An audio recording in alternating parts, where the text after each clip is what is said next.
on the question of Democratic Party mainstream issues, where you're going to be judged by potential voters in the primary. Tell me about abortion. Where do you stand, and how will you face that issue as a candidate? It's going to be very difficult. I do not view abortion as a choice and a right. I think it's always a tragedy, and I think that it should be rare and safe. And I think we should be focusing on how to limit the number of abortions, and they ought to be able to have a common ground and consensus as to do that. I think the vast majority of the American people think that can be done. But unfortunately, we're put in a position you either eliminate abortions under all circumstances or it's, quote, abortion on demand. The fact of the matter is I've never known of a woman having an abortion and say, by the way, I feel like having an abortion. It's always a tragic decision made, always a difficult decision. And I think we should focus on how to deal with women not wanting abortions. I might point out, when there was economic prosperity and growth, the number of abortions went down by 300,000, if I'm not mistaken, during the Clinton administration. And they've gone up during the Bush administration, in large part because of the economic stress and pressure placed on people who become pregnant. And so we should be focusing on how to make it more hospitable for women to want to carry a child to term than we should be on eliminating under any circumstances the woman to be able to make that choice about whether or not to carry to term. This week, the Supreme Court, with Samuel Alito in his seat, took the late-term partial birth abortion case. Well, I'm a bit of an odd man out in my party. I do not vote for funding for abortion. I voted against partial birth abortion to limit it, and I vote for no restrictions on a woman's right to be able to have an abortion under Roe v. Wade.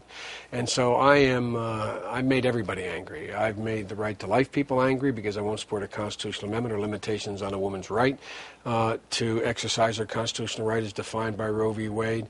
And I've made the women's groups and others very angry because I won't support public funding and I won't support partial birth abortion. Well, sometimes making everybody angry is okay. Well, let me put it this way.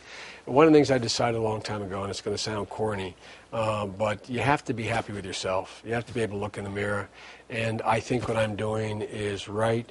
I have my own personal views on abortion, but my view of imposing my views that I accept on faith based on other God-fearing people seems to me to be not what my sworn oath is to do. And so for me, keeping government out of it completely is the way to do it. But I think we should get government into it to change the circumstance where it's more hospitable for women to decide to carry to term rather than to abort.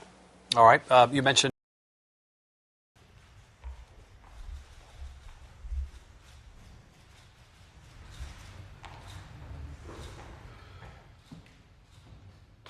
today is it's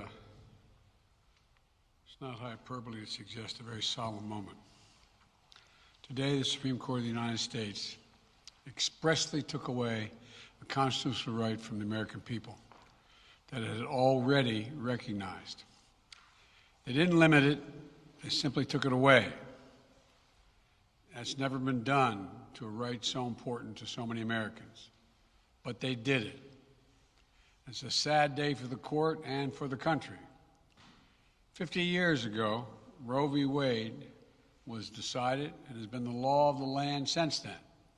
This landmark case protected a woman's right to choose, her right to make intensely personal decisions with her doctor, free from the interference of politics.